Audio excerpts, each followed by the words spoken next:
दोस्तों, आज की कहानी में आपका स्वागत है। लेकिन कहानी शुरू करने से पहले कमेंट करके हमें ज़रूर बताएं कि आप हमारी वीडियोस कहाँ से देख रहे हैं। और हाँ, वीडियो को लाइक करें और चैनल को सब्सक्राइब करना ना भूलें। मेरा नाम हर्षाली है। मैं अपने हर दिन की सुबह मुस्कुराकर करती थी। भले ही मेरी ज़िंदगी में बहुत सारी परेशानियाँ थीं, मगर फिर भी मैं मुस्कुराती रहती थी, यही सोचकर कि ज़िंदगी से गम एक न एक दिन तो निकल ही जाना है। तो फिर हम मुस्कुराना क्यों छोड़ दें। मैं आज किचन में खड़ी अपनी सास के लिए सुबह का नाश्ता बना रही थी, जब मेरे पति किचन में दाखिल हुए और मेरे सामने तलाक के पेपर ले आए और बोले कि मैंने तुम्हें तलाक दे दी है, तुम भी इन पर साइन कर दो और अब निकल जाओ यहाँ से।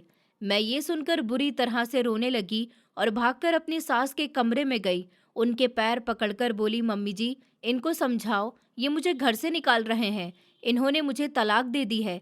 मुझे लगा कि वो मेरी साइड लेंगी और अपने बेटे को डांट कर कहेंगी कि तुम्हारी हिम्मत कैसे हुई ऐसी हरकत करने की। लेकिन उन्होंने तो अपने बेटे की तरफदारी की और कहने लगी कि मेरा बेटा बिल्कुल ठीक कह रहा है, निकल जाओ हमारे घर से और कभी वापस पलटकर हमारी जिंदगी में शामिल होने की कोशिश भी मत करना। मैंने रोते हुए कहा, मम्मी जी, मैं अनाथ हूँ, मैं कहाँ जाऊँगी। लेकिन मेरी सास मुझे घसीटती हुई दरवाजे तक ले आई और मेरा सामान बाहर फेंक कर बोली कि दफा हो जाओ यहाँ से, मनहूस, वापस कभी यहाँ मत आना। मैं रोती हुई अपना सामान उठाकर घर से निकल गई। मैं बस चलती रही, मुझे अपना कोई होश ही नहीं था। मैं रो रही थी। देखते ही देखते रात हो गई और फिर मैं एक कचरे के ढेर के पास जाकर बैठ गई। मुझे अंधेरे से बहुत डर लग रहा था। कचरे के ढेर से बहुत बदबू आ रही थी। मेरी नज़र अचानक साइड में पड़े एक थैले पर गई। मैंने सोचा कि इस थैले में ज़रूर कोई कचरा ही होगा। मैंने उस थैले को अपने सर के नीचे रखने के लिए उठाया था, लेकिन जैसे ही मैंने उसे खोल कर देखा तो मेरे होश उड़ गए, क्योंकि उस थैले में कचरा नहीं बल्कि मुझे याद नहीं कि मेरे माता पिता कौन थे, वो इस दुनिया में है भी या नहीं, ये भी मुझे नहीं पता, क्योंकि मैंने जब से होश संभाला था तो खुद को एक अनाथ आश्रम में पाया था। मेरे लिए तो सब कुछ मेरे रमन अंकल ही थे। रमन अंकल को मैं अपने पिता समान समझती थी। मैं अपने माता पिता को याद करके बहुत रोती थी और हमेशा उदास रहती थी और यही सोचती रहती थी कि उन्होंने मुझे यहाँ क्यों छोड़ा होगा। उनकी ऐसी भी क्या मजबूरी रही होगी, आज तक मुझसे मिलने भी नहीं आए।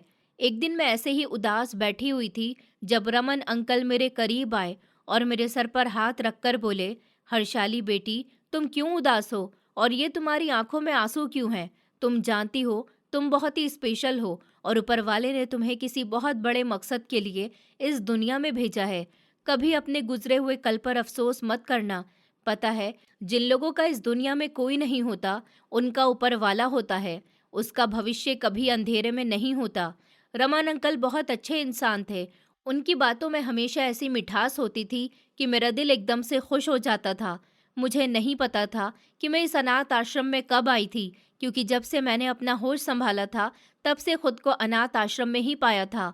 मैं अब 18 साल की हो चुकी थी और मुझे सबसे समझदार और काबिल लड़की समझा जाता था। एक दिन अचानक एक काली सी बड़ी गाड़ी इस अनाथ आश्रम के दरवाजे पर आकर रुकी। वो एक बहुत बड़ी और महंगी शानदार गाड़ी थी, जिसमें से एक औरत जिनका नाम केतकी था, उन्होंने कीमती साड़ी पहनी हुई थी और ढेर सारे गहने भी पहन रखे थे। उनकी आंखों पर चश्मा था और दोनों हाथों में चमकते हुए सोने के कंगन खनक रहे थे। वो शहर की बहुत अमीर औरत थी और सुना था कि हर साल हमारे अनाथ आश्रम को काफी सारा पैसा ट्रस्ट के तौर पर देती थी। लेकिन उनके चेहरे पर एक ऐसी सख्ती और एक ऐसा घमंड था जो मुझे पहली नजर में ही खटक गया था। रमन अंकल ने बहुत ही इज्जत के साथ उनका स्वागत किया था और उन्हें अपने ऑफिस में बिठाया था। रमन अंकल इस अनाथ आश्रम के इंचार्ज थे। थोड़ी सी देर बाद मुझे ऑफिस में बुलाया गया। मैं डरते डरते ऑफिस में दाखिल हुई। मेरी नजरें झुकी हुई थी, दिल धक धक कर रहा था। मैंने धीमी आवाज में नमस्ते किया। केतकी जी ने चश्मा उतार कर टेबल पर रखा और मुझे सर से पांव तक ऐसी गहरी नजरों से देखा जैसे कोई खरीदार सामान खरीदने से पहले उसका वजन जांच रहा हो। उनकी नजरों में एक अजीब सी तफ्तीश थी। उन्होंने रमन अंकल की तरफ देखा और बहुत ही ठंडे और कारोबारी अंदाज में बोली, रमन साहब, मुझे अपने बेटे के लिए बिल्कुल ऐसी ही लड़की चाहिए थी, खामोश, संस्कारी, दबने वाली और सबसे बढ़कर जिसके आगे पीछे कोई भी न हो, जो कल को अपने मायके का घमंड ना झाड़ सके, जो ना कभी अपने मायके जा सके और ना ही उसके मायके वाले हमारे घर आ सके। आप तो जानते हैं कि मेरा बेटा कुणाल अपनी पहली पत्नी की वजह से कितना दुखी है। वो उसे संतान नहीं दे पा रही। बड़े बड़े डॉक्टरों ने जवाब दे दिया है। मुझे अपने परिवार का वारिस चाहिए। मैं अपने बेटे के परिवार को बढ़ता हुआ देखना चाहती हूँ और इसीलिए मुझे एक ऐसी बहू चाहिए जो सिर्फ बच्चा पैदा करे और मेरे घर के मामलात में मेरी हुकूमत में दखल अंदाजी न करे। उस औरत के शब्द मेरे कानों में किसी जहर की तरह उतर रहे थे। मैं वहां खड़ी थी, जिंदा, सही सलामत, मगर मेरी बात वहां ऐसे हो रही थी जैसे किसी बेजान चीज का सौदा किया जा रहा हो। रमन अंकल के चेहरे पर एक साया सा लहरा रहा था। उन्होंने कुछ लम्हे सोचा, फिर उन्होंने बहुत ही नरम अंदाज में कहा कि जी केतकी जी मैडम, हर्षाली मेरी बेटियों जैसी है। ये बहुत शरीफ, संस्कारी, पवित्र और सीधी साधी बच्ची है। मैं चाहता हूँ कि इसका घर बस जाए, इसे छत मिल जाए। अगर आप इसे बहू बनाकर ले जाएंगी तो ये इसके लिए खुश नसीबी होगी। मगर मेरी आपसे एक विनती है कि आप प्लीज़ इसे कभी भी अनाथ होने या लवारिस होने का ताना मत दीजिएगा। ये भोली भाली और फूल जैसी बच्ची है, मुरझा जाएगी। मैं नहीं चाहता कि इसकी आंखों में कभी एक आंसू भी आए। हो सके तो आप कभी इसकी आंखों में आंसू भी मत आने देना, वरना मैं खुद को कभी माफ़ नहीं कर सकूंगा। केतकी मैडम के होठों पर अजीब से अंदाज वाली मुस्कुराहट उभर आई थी। उन्होंने लापरवाही से अपने हाथों के कंगन ठीक करते हुए कहा, रमन साहब, आप फिक्र मत कीजिए, यह हमारे घर में राज करेगी। मैंने इसे अपने बेटे के लिए पसंद कर लिया है। अब ये हमारे घर की बहू बनेगी। हमारे पास दौलत की कमी नहीं है, ये ऐश करेगी। बस मुझे अपने घर में खुशियाँ चाहिए और कुछ नहीं। मुझे वहाँ खड़े खड़े ऐसा महसूस हो रहा था जैसे मेरी बोली लगाई जा रही हो और मैं बिक चुकी हूँ। मेरी राय, मेरी मर्जी, मेरी पसंद नापसंद की कोई भी अहमियत नहीं थी। बस ये तय हो गया था कि मैं अनाथ हूँ, बेसहारा हूँ। इसलिए मुझे एक अमीर परिवार में जाने के लिए, मेरे सर पर छत रखने के लिए मुझे हर शर्त, हर बेइज्जती मंजूर करनी चाहिए थी। मेरी शादी बहुत सादगी के साथ अनाथ आश्रम में ही केतकी जी के बेटे कुणाल के साथ हुई और फिर केतकी जी मुझे बहू बनाकर अपने आलीशान बड़े महल जैसे घर में ले आई थी। ये घर अनाथ आश्रम से 1000 गुना बड़ा और सुंदर था और यहाँ हर सुविधा मौजूद थी, मगर यहाँ की दीवारों से एक अजीब सी वहशत टपकती थी। यहाँ पर वो अपनापन, वो लगाव, वो दिलचस्पी नहीं थी जो रमन अंकल के छोटे से ऑफिस में थी, मेरे उस अनाथ आश्रम में थी। रमन अंकल ने पिता की तरह मेरा कन्यादान किया था। विदाई के समय उनकी बूढ़ी आंखों में आंसू तैर रहे थे। उन्होंने मेरे सर पर अपना कांपता हुआ हाथ रखा था और रोती हुई आवाज में मुझे आशीर्वाद के साथ साथ आखिरी नसीहत दी थी, हर्षाली बेटा, अब यही तुम्हारा घर है। अपनी सास को माँ का दर्जा देना और अपने पति को अपना देवता समझना। सबर का दामन कभी हाथ से मत छोड़ना और कभी इन लोगों को शिकायत का मौका मत देना। बेटी जाओ, तुम्हें ऊपर वाला हमेशा खुश रखे। मैं रमन अंकल के गले से लगकर बहुत रो रही थी। शादी की पहली रात में अपने कमरे में बैठी हुई थी जो लाल और सफ़ेद रंग के फूलों से सजा हुआ था, मगर मेरे दिल में कांटे चुभ रहे थे। न जाने क्यों मुझे यहाँ अपनापन बिल्कुल भी महसूस नहीं हो रहा था। मेरे दिल में अजीब अजीब तरह के ख्याल आ रहे थे। थोड़ी देर के बाद दरवाज़ा खुला और मेरा पति कुणाल अंदर दाखिल हुआ। वो एक डैशिंग और स्मार्ट इंसान था, मगर उसके चेहरे पर खुशी के बजाय लाचारी, थकान और एक अजीब सी नफरत के एक्सप्रेशन साफ नजर आ रहे थे। उसने मेरी तरफ आंख उठाकर भी नहीं देखा था। वो सीधा ड्रेसिंग टेबल की तरफ गया, अपनी कीमती घड़ी उतारकर टेबल पर पटकी और टाई ढीली करते हुए आईने में मुझे घूरकर देखने लगा। मैंने डरते डरते घूंघट उठाकर उसे देखा तो वो आईने में मुझे ही देख रहा था, मगर उसकी नज़रों में कोई मोहब्बत या अपनापन बिल्कुल भी नहीं था। उसने पीछे पलटे बिना ही कड़क अंदाज में कहा, देखो हर्षाली, मुझे नहीं पता मेरी माँ ने तुम्हें क्या सपने दिखाए हैं, क्या बातें बताई हैं, लेकिन एक बात अपने दिमाग में बैठा लो कि मेरी ज़िंदगी में तुम्हारी कोई अहमियत नहीं है। मैं तो जानता भी नहीं कि तुम कौन हो। ज़बरदस्ती मेरी तुम्हारे साथ शादी करवा दी गई है, मगर मैं किसी और को पसंद करता हूँ। जिस लड़की को मैं पसंद करता हूँ, मैं उसी से शादी करूँगा और मैं उसी के साथ अपनी आने वाली ज़िंदगी गुजारना चाहता हूँ। पहले भी मैंने अपनी माँ की खातिर राधिका नाम की लड़की से शादी कर ली थी। मेरी माँ चाहती है कि जिस लड़की से मैं शादी करूँ, उससे मेरा बच्चा हो, मेरा परिवार आगे बढ़े, बच्चा आंगन में इधर से उधर खेले। मगर मैं ऐसा नहीं चाहता। मैं नहीं चाहता कि शादी के तुरंत बाद ही बच्चा हो जाए। मैं अपनी ज़िंदगी को एंजॉय करना चाहता हूँ। मैं सोनिया से बहुत प्यार करता हूँ। सोनिया मेरी तरह ओपन माइंडेड लड़की है। वो चाहती है कि हम दोनों हमेशा एक दूसरे के साथ रहें और अपने करियर पर फोकस करें। मगर मेरी माँ मुझे शादी और बच्चों के बीच उलझाकर मेरे करियर को बर्बाद कर देना चाहती है। वो चाहती है कि मैं अपने पिता के कारोबार को संभालूं, लेकिन ऐसा नहीं हो सकता। पिता का कारोबार कब तक मेरा साथ देगा? मुझे अपनी ज़िंदगी में बहुत सारा पैसा, ऐशो आराम और सोनिया के साथ अपनी सुहानी ज़िंदगी चाहिए। ये शादी सिर्फ मेरी माँ की ज़िद पर हुई है, क्योंकि वो अपने पोते का मुंह देखना चाहती हैं। तुम इस घर में रहो, खाओ पियो, जो चाहे मांगो, ऐश करो, मगर मुझसे किसी भी मोहब्बत की उम्मीद मत रखना। मेरी पहली पत्नी राधिका, उसके साथ भी मैं मोहब्बत से पेश नहीं आ सकता था, तभी वो मुझे छोड़ गई और वो कभी भी माँ नहीं बन सकी, इसलिए वो यहाँ से चली गई। उसकी यहाँ कोई अहमियत नहीं थी। तुमसे भी मेरी कोई औलाद नहीं होगी, क्योंकि मैं तुम्हें पसंद ही नहीं करता। एक वक्त आएगा, मेरी माँ तुम्हें भी घर से निकाल देगी, लेकिन जब तक तुम यहाँ हो तब तक अपनी ज़िंदगी को खुलकर एंजॉय कर सकती हो। उसके शब्द मेरे दिल को चीरते हुए निकल गए थे। जो हज़ारों सपने, हज़ारों अरमान लेकर मैं इस घर में आई थी, वो एक ही लम्हे में चूर-चूर होकर मेरी आँखों में चुभने लगे थे। मैंने अपना सर झुका लिया था, आँसुओं को पल्लू से साफ कर लिया था और धीमी हुई मगर टूटी हुई आवाज़ में कहा कि जी ठीक है, मैं आपको कभी शिकायत का मौका नहीं दूँगी। कुणाल ने मेरे जवाब को नोटिस नहीं किया और करवट बदलकर सो गया।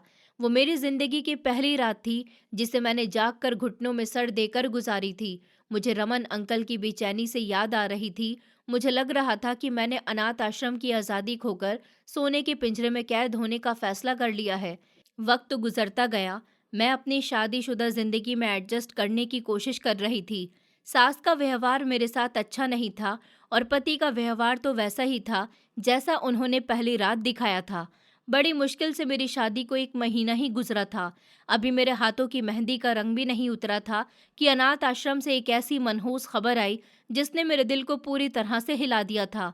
रमन अंकल को अचानक से हार्ट अटैक हुआ था और वो अस्पताल पहुंचने से पहले ही अपनी सांसें बंद कर चुके थे। ये खबर मुझ पर आसमान की बिजली बनकर गिरी थी। मुझे ऐसा लगा जैसे आज मैं हकीकत में अनाथ हो गई हूँ। मैं पागलों की तरह नंगे पांव वहां पहुंची। रमन अंकल की अर्थी उठते हुए देखकर मेरा कलेजा फट रहा था। मैं दहाड़े मार मार कर रो रही थी। वो ऐसे इकलौते इंसान थे जो इस भरी दुनिया में मेरा मान थे, मेरा सहारा थे। मैं उनको अपना पिता मानती थी, तो वो भी मुझे अपनी बेटियों से बढ़कर चाहते थे। उनके जाने के बाद मुझे ऐसा लगा जैसे मेरे सर से आखिरी छत भी छिन गई हो, जैसे मैं खुले आसमान के नीचे बिल्कुल अकेली रह गई हूँ। रमन अंकल की मौत के बाद अनाथ आश्रम की व्यवस्था खराब हो गई थी। उनके बाद कोई ऐसा इंसान नहीं था जो उस जगह को दिल से चलाता। फंड्स की कमी होने लगी थी और सुनने में आया था कि अनाथ आश्रम की जमीन पर चल रहे पुराने केस की वजह से वो अनाथ आश्रम बंद होने वाला है। मेरा मायका, मेरा बचपन, मेरा इकलौता ठिकाना खत्म हो रहा था। रमन अंकल के अंतिम संस्कार से वापस आने पर जब मैं टूटी हुई हालत में अपनी ससुराल पहुंची, तो मुझे उम्मीद थी कि शायद मेरी सास या मेरा पति मुझे दिलासा देंगे, मेरे दुख दर्द को समझेंगे। लेकिन मेरी सास लाउंज में बड़े सुकून से बैठी हुई चाय पी रही थी। उन्होंने मुझे सूजी हुई आंखों के साथ रोते हुए देखा, तो बजाय गले लगाने के उनके चेहरे पर गुस्से भरे एक्सप्रेशन आ गए थे। उन्होंने कड़वे अंदाज में कहा, अब बस भी करो हर्षाली, तुम्हारा सगा बाप तो नहीं मरा है ना? वो आदमी अनाथ आश्रम का मामूली सा इंचार्ज ही तो था। मर गया तो क्या हो गया? कब तक तुम ये दुख मनाती रहोगी? घर की सारी व्यवस्था बर्बाद हो रही है। घर के काम काज पर ध्यान दो। यहाँ नौकरों के सर पर सवार रहना पड़ता है, तब जाकर कुछ काम होता है। और हाँ, अपनी सेहत का भी ख्याल रखो। रो रो कर खुद को परेशान मत करो। मुझे जल्द से जल्द खुशखबरी चाहिए। मैं तुम्हें रोने धोने के लिए इस घर में अपने बेटे की पत्नी बनाकर नहीं लाई हूँ। मैंने अपने आंसू साफ किए, दिल पर पत्थर रखा और माँ जी कहकर अपने कमरे की तरफ बढ़ गई। कुणाल कमरे में मौजूद था और फोन पर सोनिया से हंस-हंस बातें कर रहा था। उसे मेरी फीलिंग्स की कोई कदर नहीं थी। वो मेरा पति था, उसने मेरे साथ शादी की थी, लेकिन फिर भी वो मुझे पत्नी जैसा कोई हक नहीं दे सका था। वो मेरे सामने ही अपनी गर्लफ्रेंड से खूब बातें करता था। अभी तक उसकी हिम्मत नहीं हुई थी कि वो सोनिया के बारे में अपनी माँ को बता सके, क्योंकि सोनिया अभी पढ़ाई कर रही थी और अभी वो शादी नहीं करना चाहती थी। कुणाल का कहना था कि जैसे ही सोनिया की पढ़ाई पूरी हो जाएगी, वो उसके साथ शादी कर लेगा। उससे पहले वो उसके ऊपर शादी का प्रेशर नहीं डाल सकता, वरना उसकी पढ़ाई बीच में रुक जाएगी। कुणाल ने मेरी हालत देख ली थी, लेकिन उसने दिलासा देने के लिए एक शब्द भी मुझे नहीं कहा था। उस दिन मुझे बेचैनी से एहसास हुआ था कि इस घर में मेरी हैसियत इंसान की नहीं, बल्कि सिर्फ एक ज़रूरत की चीज़, एक मशीन जैसी है।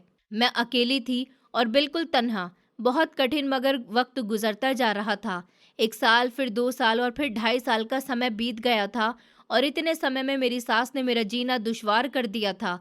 उनका हर दिन इन्हीं शब्दों के साथ शुरू होता था कि मैं अपने पोते की शक्ल कब देखूंगी? तुम भी मुझे दादी बनने की खुशी नहीं सुना रही हो।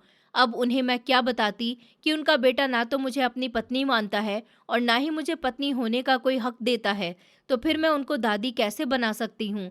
मैं उनके बहुत सारे कड़वे शब्दों को बर्दाश्त करती थी, उनके बुरे व्यवहार का सामना करती थी, लेकिन अभी तक मैंने उनको उनके बेटे की हकीकत नहीं बताई थी।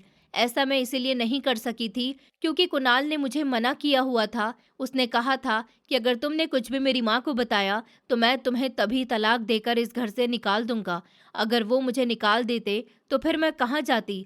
इसलिए मैं खामोशी से सब कुछ बर्दाश्त कर रही थी। पहले मेरी सास सिर्फ मेरे साथ बुरा बर्ताव कर रही थी, लेकिन अब उनका व्यवहार मेरे साथ जुल्म भरा और वहशतनाक होने लगा था।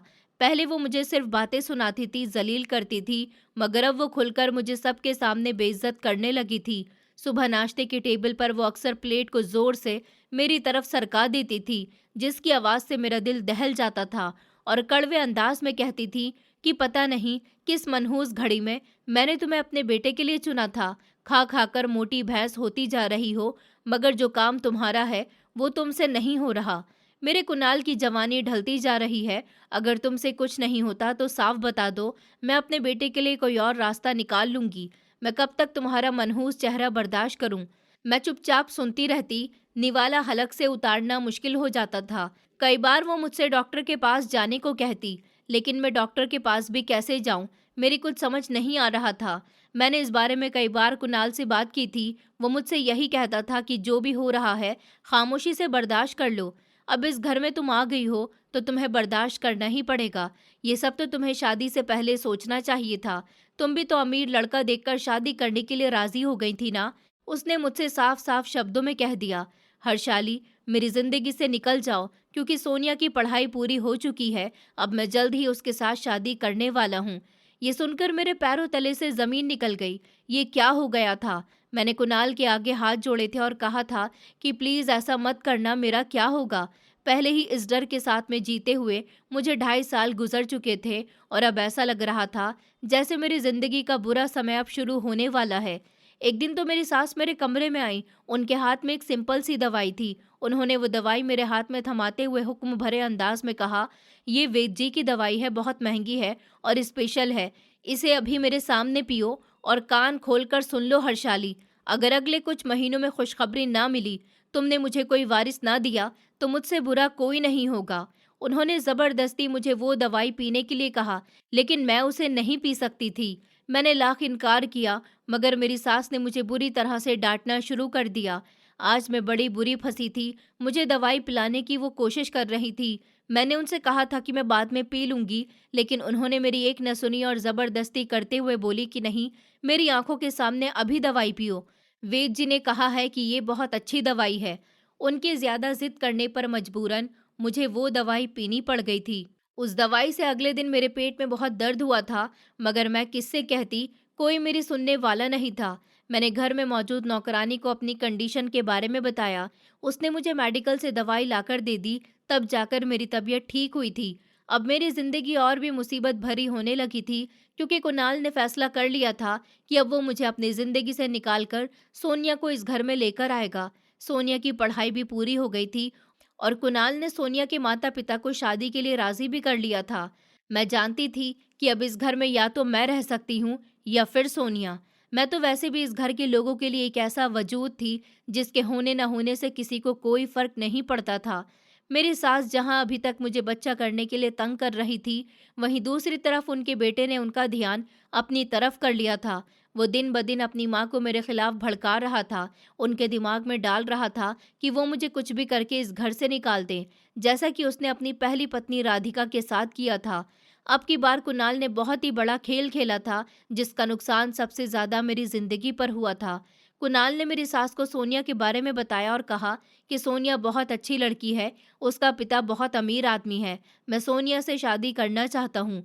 मैं जानता हूँ कि आपने हर्षाली पर दया की है और हर्षाली को मेरी पत्नी बनाया। आप चाहती है कि इस घर में बच्चे की किलकारी गूंजे, मेरा परिवार आगे बढ़े। तो मैं सोनिया के साथ अपना परिवार आगे बढ़ाऊंगा।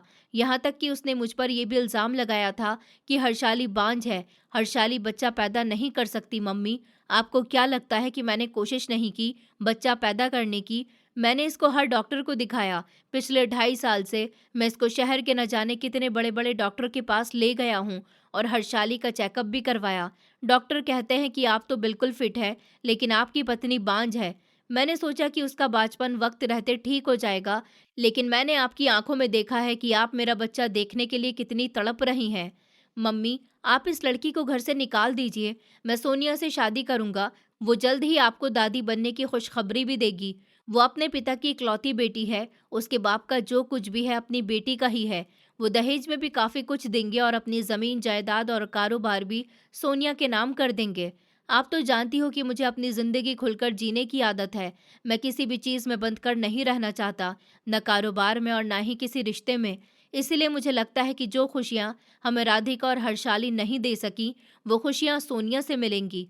ये सुनना था कि मेरी सास के मन का लालच उमड़कर बाहर आ गया था। उन्होंने अपने बेटे की बात मान ली थी। उन्हें लगा कि वो ठीक कह रहा है, लेकिन ये झूठ था। मैं बांझ नहीं थी। उसने आज तक मुझे हाथ तक नहीं लगाया था। वो सोनिया को इस घर में लाने के लिए किसी भी हद तक जा सकता था। अब मेरी सास ने ठान लिया था कि वो मुझे इस घर से क्या, अपने बेटे की जिंदगी से भी दूर निकालेंगी। अब उन्होंने मुझे पहले से भी ज्यादा तंग करना शुरू कर दिया था। एक दिन वो मेरे सामने आई और मुझे उंगली दिखाकर बोली, मुझे तुम्हारी हकीकत पता चल गई है, तुम बांझ हो और ऐसी औरत को मैं अपने घर में बिल्कुल भी बर्दाश्त नहीं करूंगी जो एक बच्चा तक न पैदा कर सके। वैसे भी मेरे बेटे ने अपनी जिंदगी में दूसरी लड़की लाने का फैसला कर लिया है। अब देखना है कि कब तुम इस घर से निकलोगी।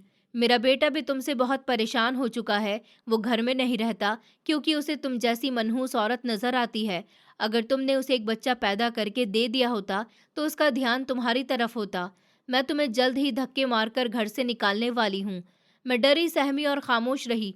कुणाल का व्यवहार भी अब बर्दाश्त से बाहर होता जा रहा था। वो रात को देर से घर आता था। एक दिन मैंने उसका गिरेबान पकड़कर पूछा कि तुमने मेरे साथ ऐसा क्यों किया? तुम अगर उस लड़की से प्यार करते थे तो अपनी माँ को मना कर सकते थे कि वो मेरी शादी तुमसे ना करवाए। क्यों तुमने मेरी जिंदगी बर्बाद की? उसने मेरा हाथ पकड़ लिया और अपना कॉलर छुड़ाते हुए बोला, तुम मेरे साथ बदतमीजी कर रही हो हर्षाली। मेरी माँ को बहुत शौक है मेरे बच्चे देखने का। क्या करूँ मैं? अपनी माँ का दिल नहीं तोड़ सकता था। और फिर सोनिया की भी तो पढ़ाई पूरी नहीं हुई थी ना। तब तक के लिए तो किसी को कुर्बानी देनी ही थी। और वैसे भी तुम जैसी लड़कियां अमीर लड़कों का सुनकर ही खुश हो जाती हो। तो तुमने क्यों कर ली शादी मेरे साथ? तुम भी तो इनकार कर सकती थी ना। अब तो सोनिया ही इस घर की बहू बनेगी। मैं मम्मी को मना चुका हूँ। वो बहुत जल्द तुम्हें इस घर से निकालने वाली है क्योंकि तुमने उनकी खुशी पूरी नहीं की। इतना कहकर वो जोर जोर से हंसने लगा। मैं उसको हंसता हुआ देखती रही कि वो कितना घटिया इंसान था जो अपने झूठ को छुपाने के लिए मुझे दर बदर करने वाला था। मैं समझ गई थी कि अब बहुत बड़ा तूफान मेरी तरफ बढ़ रहा है और मेरे पास सर छुपाने के लिए कोई छत नहीं है। फिर वो शाम आ गई जिसने मेरी जिंदगी की रही सही उम्मीद भी खत्म कर दी थी। कुणाल घर आया तो रोज के मुताबिक बहुत खुश था। उसके चेहरे पर वो मुस्कुराहट थी जो मैंने शादी के बाद आज तक नहीं देखी थी। वो सीधा अपनी माँ के कमरे में गया और तेज आवाज में उन्हें पुकारा। मैं भी डरते डरते दरवाजे के पास जाकर खड़ी हो गई। कुणाल ने अपनी माँ के हाथ चूमे और जोश भरे अंदाज में बोला, मम्मी, सोनिया के पापा मान गए हैं। बस अब जल्दी से उसके घर जाकर आप मेरी और सोनिया की शादी के डेट फिक्स कर लीजिए और जल्द से जल्द इस मुसीबत को घर से निकालिए क्योंकि जब तक ये यहाँ से नहीं जाएगी तब तक सोनिया यहाँ नहीं आ सकती। ये सुनकर मेरे पैरों तले से जमीन निकल गई। मैं दरवाजे की चौखट पकड़कर रह गई। उसने कहा, सोनिया के पापा आज यहाँ आ रहे हैं। आपको पता है, सोनिया मुझे बता रही थी कि उसकी माँ ने आपके लिए सोने के कंगन और 7 तोले का हार खरीदा है और न जाने कितनी चीजें वो हमें शादी में देने वाले हैं। ये सुनकर मेरी सास की खुशी का ठिकाना न रहा। उन्होंने कहा, बेटा तू फिक्र मत कर, अब तू देख मैं उस अनाथ के साथ क्या करती हूँ। सोनिया ही इस घर की बहू बनेगी और ये हर्षाली यहाँ से निकल जाएगी। आखिर इस नालायक ने इतने सालों से हमें कोई खुशी नहीं दी। इसकी अब इस घर में कोई जगह नहीं है। मैं हिचकियाँ लेकर रोने लगी थी क्योंकि मेरे पास रोने के अलावा कोई दूसरा रास्ता नहीं था। इस घर में मेरी जगह अब सोनिया आने वाली थी। इन लोगों के लिए मेरा वजूद अब बेमतलब हो चुका था। मैं भागकर कमरे में गई और कमरे के दरवाजे को अंदर से बंद कर लिया। मैं सोचने लगी कि मैं क्या करूं। आज फाइनली वो समय आ गया जब मुझे इस घर से निकलना ही पड़ेगा। थोड़ी देर के बाद दरवाज़ा धड़-धड़ बजने लगा। मैं घबरा गई, मेरा शरीर काँप गया था। दरवाजे पर कुणाल खड़ा हुआ था, समझ नहीं आ रहा था मैं क्या करूँ? कुणाल चिल्लाने लगा कि दरवाज़ा खोलो हर्षाली, क्या कर रही हो? मैं धीमे-धीमे कदमों से चलती हुई दरवाजे तक गई और दरवाज़ा खोला तो देखा कि कुणाल के चेहरे पर मुस्कुराहट थी। वो कमरे के अंदर आया, उसने एक छोटा-सा बैग लिया और अलमारी खोलकर मेरे कपड़े उसमें रखने लगा। मैंने कहा, तुम ये क्या कर रहे हो? वो बोला, बस बहुत हो गया, अब ये नाटक, निकल जाओ यहाँ से। अब इस घर में सोनिया आने वाली है। मम्मी कल ही सोनिया के घर जाएंगी और उसके पिता से हमारी शादी की बात करेंगी। मैं उसके पैरों में गिर पड़ी और रोते हुए कहने लगी कि प्लीज़ कुणाल, ऐसा मत करो प्लीज़, मेरी ज़िंदगी बर्बाद मत करो। मैं कहाँ जाऊँगी? मेरे पास तो कोई सहारा भी नहीं है। मुझे इस घर में रहने दो। मुझे 2 वक़्त की रोटी और रहने के लिए छत चाहिए। बाकी मैं तुमसे कुछ नहीं माँगूँगी। तुम अगर सोनिया से शादी करना चाहते हो तो कर लो, मुझे इस बात पर कोई एतराज़ नहीं है, लेकिन मुझे इस घर से मत निकालो। कुणाल ने अपने हाथ रोक दिए। उसने मेरे दोनों कंधों से पकड़कर मुझे खड़ा किया और मुझे झंझोड़ कर बोला, तुम पागल हो गई हो क्या? इसी दिन के लिए मैंने तुम्हें अपने घर में रखा हुआ था। शादी की पहली रात ही मैंने तुम्हें बता दिया था कि मैं सोनिया से प्यार करता हूँ। मेरी सोनिया से बात हुई थी। उसने मुझे सख्त कहा हुआ है कि तुम्हें इस घर से निकाल दिया जाए। तुम्हारी मौजूदगी में वो कभी भी यहाँ नहीं आएगी और तुम जहाँ से आई हो वहाँ चली जाओ। मुझे इस बात से कोई मतलब नहीं है कि तुम्हारा इस दुनिया में कोई है या नहीं। मैंने कहा, प्लीज़ कुणाल, ऐसा मत करो प्लीज़, मगर वो नहीं माना। उसने मेरा सामान पैक कर दिया। मैं कमरे में बैठी रोती रही। वो कमरे से निकलकर चला गया था। पता नहीं कहाँ गया था। शाम होने को आ गई थी। मेरी सास की चाय का समय था। मैं किचन में उनके लिए चाय बनाने चली गई। मैंने सोचा मैं अपनी सास से बात करूंगी और उनसे कहूंगी कि वो मुझे यहाँ रहने दें। भले ही वो मुझे अपनी नौकरानी बना लें, लेकिन मुझे यहाँ से ना निकालें। मैं घर का सारा काम कर लिया करूंगी। जिस तरह से उन्होंने नौकरों को यहाँ रहने की जगह दी हुई है, ऐसे ही मुझे भी दे दें। उनकी बहुत मेहरबानी होगी। अभी मैं यही सब सोच रही थी, चूल्हे पर चाय बन रही थी, जब अचानक कुणाल किचन के अंदर दाखिल हुआ। उसके चेहरे पर फिर से वही मुस्कुराहट थी जो कमरे के अंदर दाखिल होते समय थी। उसने कुछ कागजात मेरी तरफ बढ़ाए और कहने लगा, ये लो, छोड़ दो मेरा पीछा। मैंने उन कागजात को ध्यान से देखा तो वो तलाक के कागज थे। मैंने चिल्लाकर कहा, कुणाल प्लीज ऐसा मत करो। उसने कहा कि अब नौटंकी बंद करो और जल्दी से इन पर साइन कर दो और निकल जाओ मेरे घर से। तुम्हारा सामान पैक है। उसने मुझे धक्का देकर जमीन पर गिरा दिया। उसकी आंखों में रहम जैसी कोई चीज नहीं थी। मैं दौड़कर अपनी सास के कमरे में गई और उनके पांव पकड़कर रोने लगी। मैंने कहा, माँ जी, आप तो मेरी बात को समझने की कोशिश कीजिए। आप जानती हैं कि रमन अंकल भी इस दुनिया में नहीं है। मैं कहाँ जाऊंगी?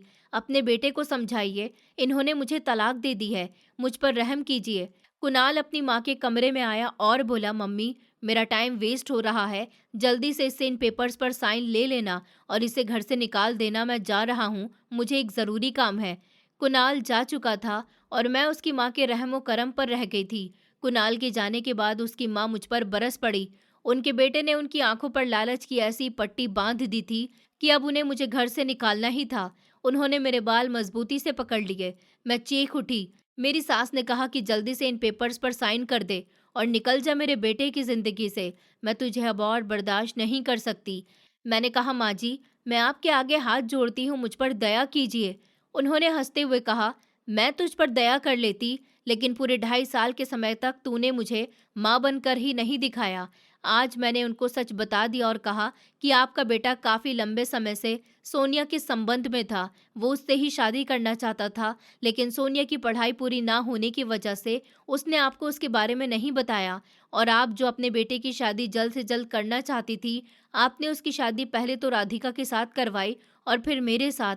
आपको लगता है कि राधिका भी बांझ थी? नहीं, न मैं बांझ हूँ और न राधिका बांझ है, बल्कि आपका बेटा हम दोनों में से किसी को भी पत्नी होने का हक नहीं दे सका, सिर्फ सोनिया की खातिर। सारा दोष आपके बेटे का है और सजा पहले राधिका को मिली और अब मुझे मिल रही है। लेकिन उसका तो परिवार था, वो अपने मायके चली गई। लेकिन माँ जी, मेरा तो इस दुनिया में कोई भी नहीं है।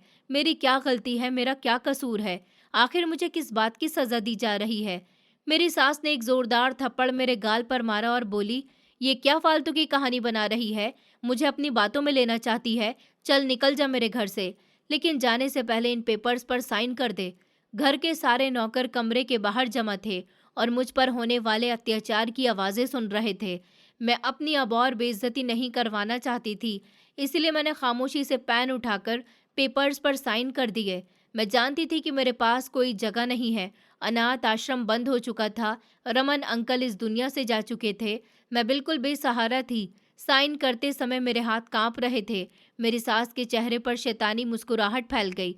उन्होंने वो कागजात मेरे मुंह पर मारे और नफरत से बोली कि बधाई हो, अब हमारा तुमसे पीछा छूट गया। अब तुम्हारा इस घर से कोई संबंध नहीं रहा। कागजात जमीन पर बिखरे पड़े थे।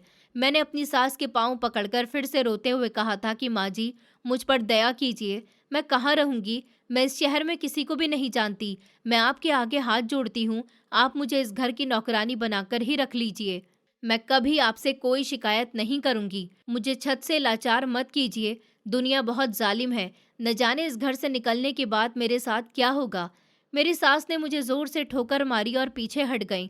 उन्होंने सख्त अंदाज में कहा कि ये नाटक बंद करो। तुझसे और राधिका से अपने बेटे की शादी करने के बाद आखिर मुझे और मेरे बेटे को मिला ही क्या है? अब मेरे बेटे की जिंदगी में एक ऐसी औरत आने वाली है जो उसकी दौलत भी देगी और औलाद भी। मेरा बेटा उसके साथ खुश है। तुम यहाँ रहकर उन दोनों की जिंदगी पर ग्रहण लगाओगी। मैं चीखती रही, चिल्लाती रही। मेरी सास ने नौकरों से पकड़वाकर मुझे घर से बाहर निकाल दिया। बाहर अंधेरा फैल रहा था, गली सुनसान थी। नौकर ने मुझे बाहर धक्का दे दिया। उसके बाद दरवाज़ा बंद हो गया।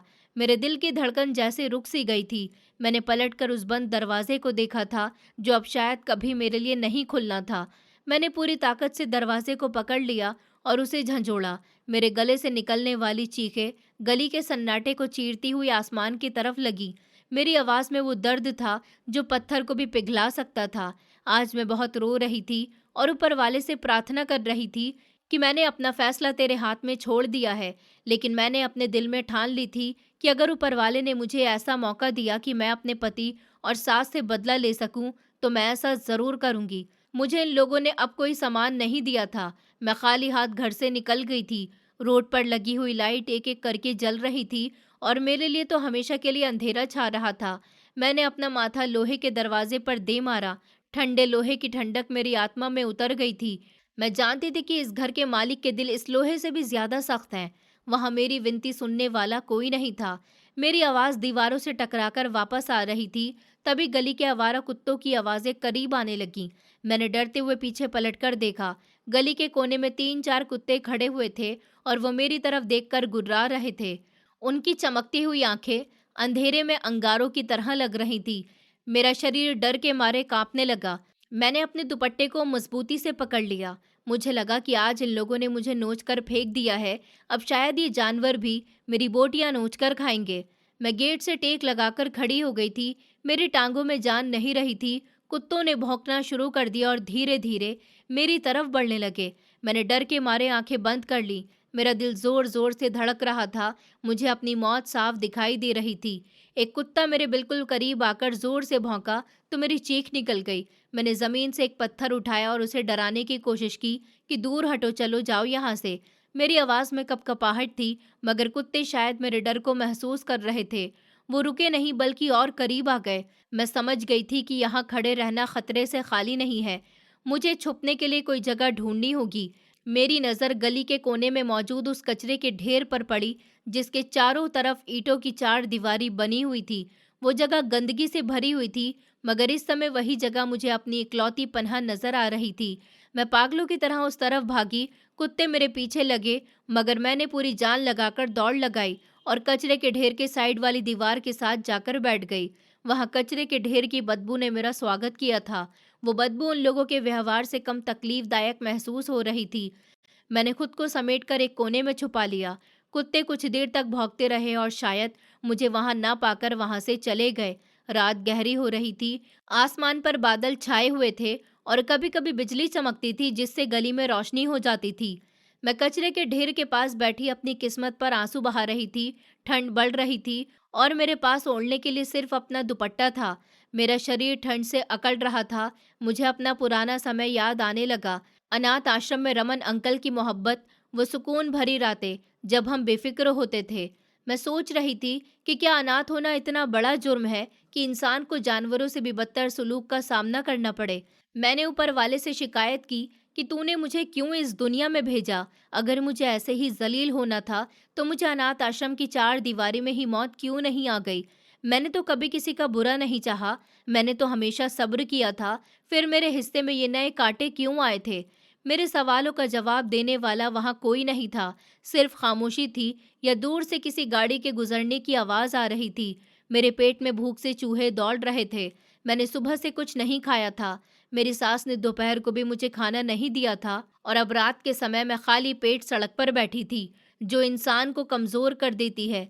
मुझे चक्कर आ रहे थे और आंखों के सामने अंधेरा छा रहा था। अचानक गली में बाइक की आवाज से मैं डर गई। मुझे याद आया कि मेरी सास ने कहा था कि बाहर आवारा लड़के घूमते हैं। अगर किसी की नज़र मुझ पर पड़ गई तो मेरी इज्जत भी सलामत नहीं रहेगी। मैंने अपनी सांसें रोक ली। मैं कचरे के बड़े से ढेर के पीछे छुप गई। बाइक सवार वहां कचरे के पास से गुजरे। बाइक की हेडलाइट की रोशनी मेरे सर के ऊपर से गुजर गई। मेरा दिल जोर जोर से धड़क रहा था। वो रुके नहीं, आगे निकल गए। मैंने सुख का सांस लिया, मगर मेरी हालत बहुत बुरी थी। मुझे लगा कि ये रात शायद मेरी जिंदगी की आखिरी रात है। मैंने अपने घुटनों में सर दिया और रोने लगी। मेरे आंसू मेरे गालों से होते हुए मिट्टी में गिर रहे थे। मैं सोच रही थी कि कल सुबह अगर मैं जिंदा बच गई तो कहाँ जाऊंगी, किसके दरवाजे पर दस्तक दूंगी। इस दुनिया में मेरा कोई अपना नहीं था, मैं बिल्कुल अकेली थी। रोते रोते मेरी हिचकियां बंद गई थी। मेरा हाथ अचानक जमीन पर मौजूद कचरे को कुरेद रहा था। मुझे गुस्सा आ रहा था अपनी लाचारी पर। मैंने गुस्से में अपना हाथ जोर से जमीन पर मारना चाहा कि अचानक मेरा हाथ किसी मजबूत चीज से टकराए। वो कोई पत्थर नहीं था, उसकी बनावट कुछ अलग थी। मैं चौंक गई। अंधेरे में मुझे कुछ साफ नजर नहीं आ रहा था।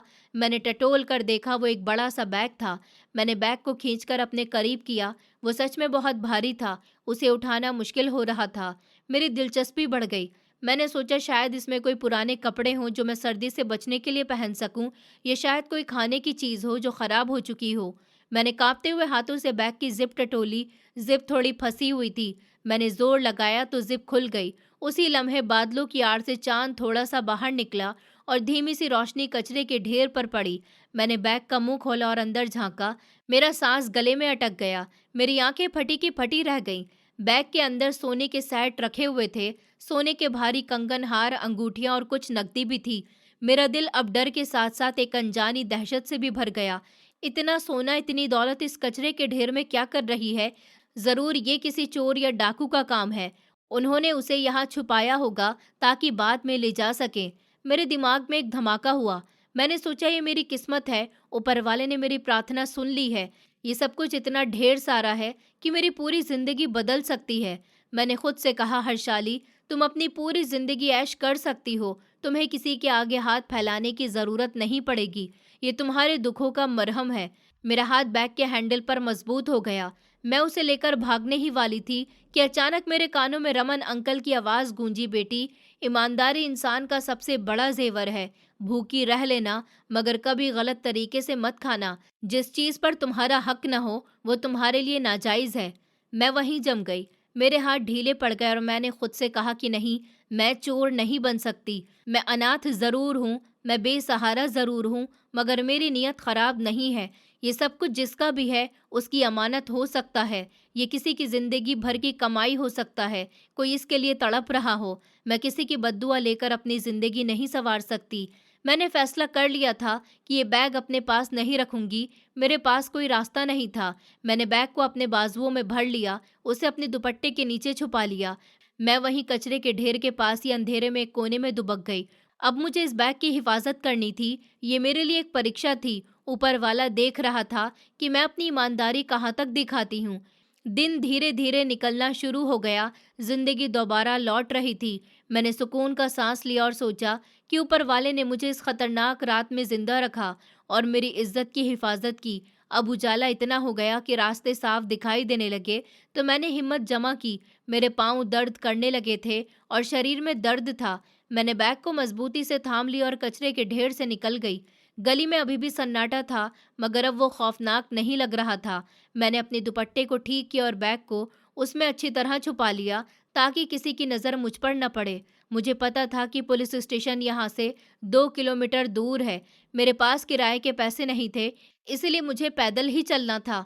मैं लड़खड़ाते हुए कदमों से चलने लगी। भूख और प्यास से मेरा बहुत बुरा हाल हो रहा था। रास्ते में लोग मुझे अजीब नज़रों से देख रहे थे। मेरे कपड़े मैले थे और हुलिया बिगड़ा हुआ था, मगर मुझे किसी की परवाह नहीं थी। चलते चलते मेरे दिमाग में तरह तरह के ख्याल आ रहे थे कि अगर पुलिस ने मुझे ही चोर समझ लिया, अगर उन्होंने मेरी बात का विश्वास ना किया तो। लेकिन फिर मैंने सोचा कि सच में बहुत ताकत होती है, ऊपर वाला सच्चाई का साथ देता है। मैंने तो चोरी नहीं की थी, मैं तो भलाई करने जा रही हूँ। थाना नजर आने लगा था। मेरे दिल की धड़कन तेज हो गई। मैंने एक गहरी सांस ली, ऊपर वाले का नाम लिया और पुलिस स्टेशन के गेट की तरफ बढ़ गई। मुझे नहीं पता था कि अंदर मेरे साथ क्या होने वाला है, मगर मुझे इतना यकीन था कि मैंने अपने ज़मीर का सौदा नहीं किया था। ये बैग जिसका है उस तक पहुंचकर रहेगा। मैं गेट से अंदर दाखिल हुई तो सामने दो पुलिस वाले कुर्सियों पर बैठे चाय पी रहे थे। उन्होंने मुझे अंदर आते हुए देखा तो उनकी नज़रों में सवाल करता हुआ अंदाज उभर आया। मैं सीधा उनके पास गई। एक पुलिस वाले ने चाय का कप नीचे रखा और मेरी तरफ ऊपर से नीचे तक देखा। उसने रूखे अंदाज में कहा, सुबह सुबह यहाँ क्या कर रही हो बहन, और अपनी ये कैसी हालत बनाई हुई है? मैंने कहा, मुझे बड़े साहब से मिलना है। मुझे ये बैग रास्ते में मिला है और मैं इसे जमा करवाने आई हूँ। पुलिस वाले ने हैरानी से मेरी तरफ देखा और फिर बैग की तरफ। बाहर खड़े हुए हवलदार मेरी तरफ देखकर ऐसे हंस रहे थे जैसे मैं कोई जोकर हूँ। उनमें से एक हवलदार मेरे करीब आया। उसने आते ही अजीब अंदाज में कहा, देखो मैडम जी, शराफत का नाटक बंद करो और सीधी तरह बताओ इस बैग में क्या है। अगर तुमने खुद नहीं बताया तो हम छीन कर भी देख सकते हैं। हमारे पास और भी तरीके हैं सीधा करने के। मैंने एक कदम पीछे हटाया और अपनी पूरी हिम्मत जमा की। मैं कांप गई थी मगर मजबूत आवाज में बोली, मैं आपसे बात नहीं करना चाहती। मुझे बड़े सर के पास ले चलिए। ये किसी की अमानत है और मैं सिर्फ उन्हीं के हवाले करूंगी जो इसका जिम्मेदार है। मेरी बात सुनकर दूसरा हवलदार भी उठकर खड़ा हो गया। उसके चेहरे पर गुस्से के एक्सप्रेशन साफ नजर आ रहे थे। वो आगे बढ़ा और मेरा बाजू पकड़ने की कोशिश की। बड़ी आई ईमानदारी, अभी पता चल जाएगा कि ये तेरा है या तूने किसी के घर डाका डाला है। लगता है रात भर की छुपी हुई चोरी अब हजम नहीं हो रही, इसलिए ये नाटक करने आ गई हो। मेरा दिल गले में अटका हुआ था। मुझे लगा आज मेरी इज्जत और जान दोनों नहीं बचेंगी। मैंने रोते हुए चीख कर कहा, हाथ मत लगाना मुझे, मैं चोर नहीं हूँ। मुझे इंस्पेक्टर साहब से मिलवा दो। मेरा शोर सुनकर अंदर कमरे का दरवाजा खुला और एक आदमी बाहर निकला। वही बड़े इंस्पेक्टर साहब थे। उनकी वर्दी पर लगे हुए सितारे चमक रहे थे। उन्होंने सख्त नजरों से हवलदारों को देखा और फिर मेरी तरफ ध्यान देते हुए कहने लगे, क्या तमाशा लगा रखा है यहाँ? कौन हो तुम और यहाँ शोर क्यों मचा रही हो? मैंने जल्दी से आगे बढ़कर रोती हुई आवाज में कहा, सर, मैं एक बहुत बड़ी मुसीबत में फंसी हूँ। कचरे के ढेर से मुझे ये बैग मिला है जिसमें करोड़ों के जेवर और कुछ नकदी भी है। इसे यहाँ जमा करवाने आई हूँ ताकि ये उसके असली मालिक तक पहुँच सके। इंस्पेक्टर ने चौंक कर मेरी तरफ देखा और फिर बैग की तरफ देखा। उन्होंने इशारे से मुझे अंदर आने को कहा। मैं कमरे में दाखिल हुई तो देखा कि वहाँ कोने में एक बेंच पर एक ओल्ड कपल बैठा हुआ है। दोनों के चेहरों पर हैवानियां उड़ी हुई थी और बूढ़ी औरत लगातार रो रही थी। इंस्पेक्टर ने मुझे कुर्सी पर बैठने का इशारा किया और खुद अपनी टेबल के पीछे बैठ गए। उन्होंने कहा, लाओ दिखाओ क्या है इस बैग में। मैंने कांपते हुए हाथों से बैग टेबल पर रखा और उसकी जिप खोल दी। जेवरात की चमक से कमरा जैसे रोशन हो गया था। इंस्पेक्टर की आंखें भी हैरानी से फैल गई थी। उन्होंने चिल्लाकर कहा, इसका मतलब तुम ही वो चोर हो जिसने इन लोगों का बैग चोरी किया है। वो दोनों ओल्ड अंकल आंटी भी तेजी से अपनी जगह से खड़े हो गए थे। इंस्पेक्टर साहब ने कहा, तुम्हारी खैर नहीं है, तुम्हें बख्शा नहीं जाएगा। मैं कुछ समझ नहीं पा रही थी। मैंने कहा, ये आप क्या कह रहे हैं इंस्पेक्टर साहब? उन्होंने कहा, वही कह रहा हूँ जितना मुझे दिखाई दे रहा है और जितना मुझे समझ आ रहा है। ये पैसा और ये जेवर, बल्कि ये पूरा बैग इन लोगों का है। ये मिस्टर एंड मिसेस अग्रवाल हैं। ये लोग यहाँ अपने मिसिंग बैग की रिपोर्ट दर्ज करवाने आए थे। इन्होंने हमें इसी तरह के बैग के बारे में बताया था कि इनका बैग चोरी हो गया। उसमें नकदी है, गोल्ड की ज्वेलरी है। अब जो कि तुम ये सब यहाँ लेकर आई हो, तो फिर तुमसे पूछताछ होगी, तुम पर इंक्वायरी बैठेगी और जांच पड़ताल शुरू होगी। फिर देखा जाएगा कि तुम झूठ बोलती हो या सच बोलती हो। पुलिस इंस्पेक्टर ने बाहर से महिला पुलिस इंस्पेक्टर को आवाज लगाई और कहा कि इसे ले जाकर इससे पूछताछ करो कि ये कौन है और कहाँ से आई है और ये सामान इसके पास कहाँ से है और कैसे आया। मैं घबरा गई। मेरी आंखों से आंसू निकलने लगे। मैंने कहा, आप पागल हो गए हैं क्या? आप मुझ पर ही इल्जाम लगा रहे हैं। मैंने कोई चोरी नहीं की है। उन दोनों पति पत्नी ने कहा कि हाँ, ये हमारा ही सामान है। महिला पुलिस इंस्पेक्टर मुझे बाजू से पकड़कर अपने साथ ले जा रही थी जब वो बूढ़े अंकल बोल पड़े और उन्होंने कहा, रुक जाओ, इस लड़की को कहीं लेकर मत जाओ। उन्होंने सबसे पहले अपना बैग उठाया और उसमें अपना सारा सामान चेक किया। फिर उन्होंने अपनी पत्नी की तरफ इशारा किया। उनकी पत्नी मेरी तरफ बढ़ी और कहने लगी, बेटी, तुम्हें ये कहाँ से मिला? जो भी बात थी मैंने उन्हें सच सच बता दी और ये भी कहा कि मैं चाहती तो आपका ये सामान लेकर फरार हो सकती थी, मगर मुझे नहीं पता था कि ये आपका है और ना ही मैं ये जानती थी कि मेरा सामना आपसे इस तरह पुलिस स्टेशन में हो जाएगा। मैं तो यहाँ पर ये सामान जमा करवाने आई थी, बाकी मेरा इस सामान से कोई मतलब नहीं है। मेरा तो खुद इस दुनिया में कोई नहीं है, बेसहारा हूँ। मैं इन पैसों से अपना बहुत कुछ हल कर सकती थी, मगर मैंने ऐसा नहीं किया। मैं एक ईमानदार इंसान की बेटी हूँ। महिला पुलिस ने मुझे झंझोड़ा और बोली, बस बस, ज्यादा बकवास करने की जरूरत नहीं है, हमारे साथ चल, अभी पता कर लेंगे कि कौन कितना ईमानदार है। आंटी बोल पड़ी और कहने लगी, नहीं मैडम, रहने दो, हम अपना केस वापस लेते हैं। पुलिस इंस्पेक्टर ने उनकी तरफ चौंक कर देखा और कहा, मैडम, आप पागल हो गई हैं क्या? ऐसी लेडीज से आपको सावधान रहना चाहिए। मुजरिम हमारे सामने है, हम इसको सजा दिलवाने में आपकी पूरी मदद करेंगे। उन्होंने कहा, नहीं, हमें किसी को सजा नहीं दिलवानी। इंस्पेक्टर साहब, अगर ये लड़की मुजरिम होती तो ये कभी भी ये सामान वापस लेकर नहीं आती, क्योंकि चोर कभी भी चोरी का सामान वापस करने नहीं आता। इस लड़की की आंखों में मुझे मासूमियत और भोलापन नजर आ रहा है। मुझे पूरा विश्वास है कि इसने ये चोरी नहीं की है। हमें नहीं पता कि हमारा सामान कूड़े के ढेर तक कैसे पहुंचा, लेकिन इतना जरूर विश्वास है कि ये सब कुछ इस लड़की ने ही किया है, बल्कि ये तो हमारी मदद करने के लिए हमारा सामान वापस यहाँ पुलिस स्टेशन में देने आई है।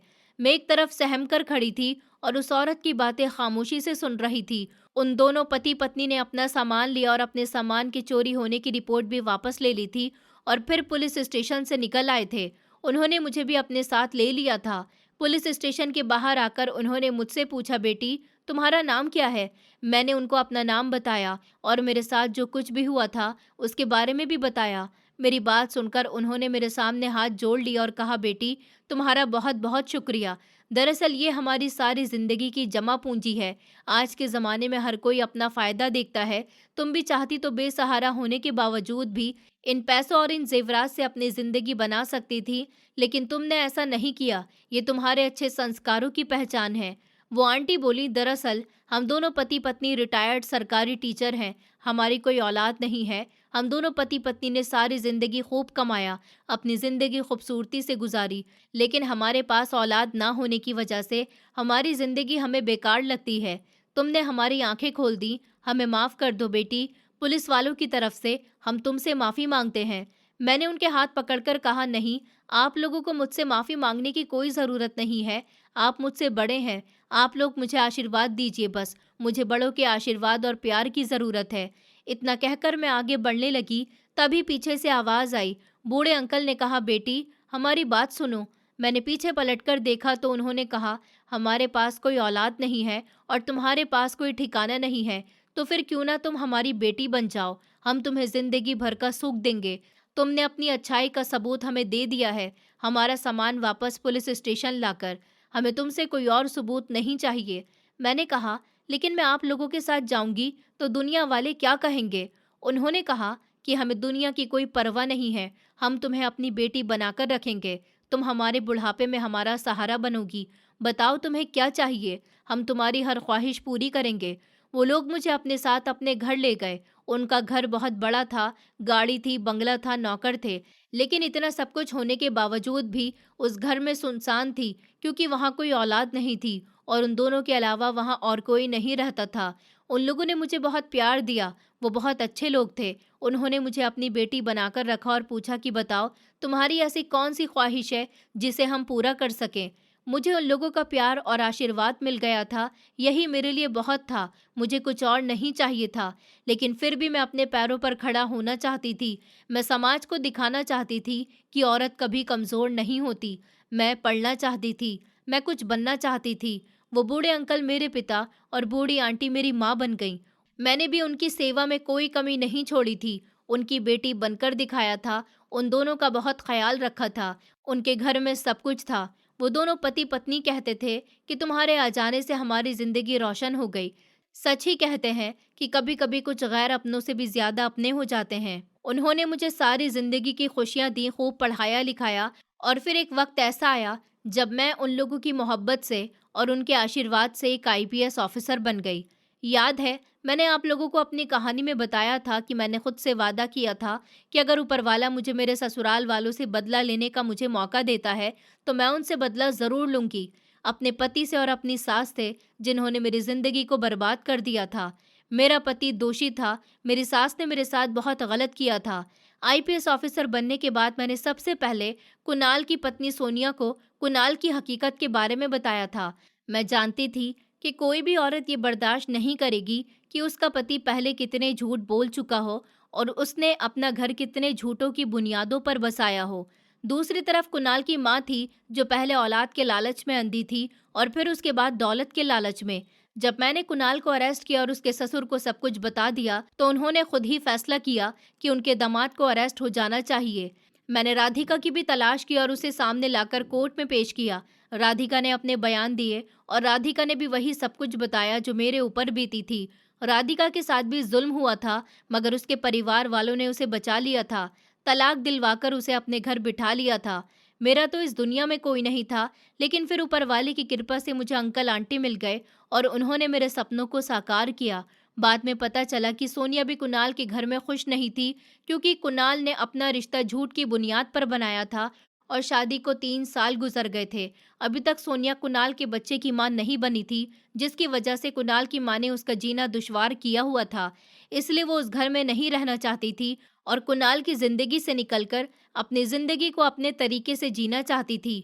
वो भी अपने पति और अपनी सास के खिलाफ थी। मैंने उन दोनों माँ बेटे को अरेस्ट कर लिया था और कोर्ट में सारे सबूत और गवाहों के साथ उन दोनों को पेश किया। उन दोनों को उनके कर्मों की सजा मिल गई थी। जब मेरा सामना कुणाल और उसकी माँ से हुआ और उन्हें पता चला कि मैं एक आईपीएस ऑफिसर बन गई हूँ, तो उन दोनों की हालत खराब हो गई थी। कुणाल की माँ मेरे सामने हाथ जोड़कर रोने लगी, गिड़गिड़ाने लगी, मगर मुझ पर उनके आंसुओं का अब कोई असर नहीं हुआ था।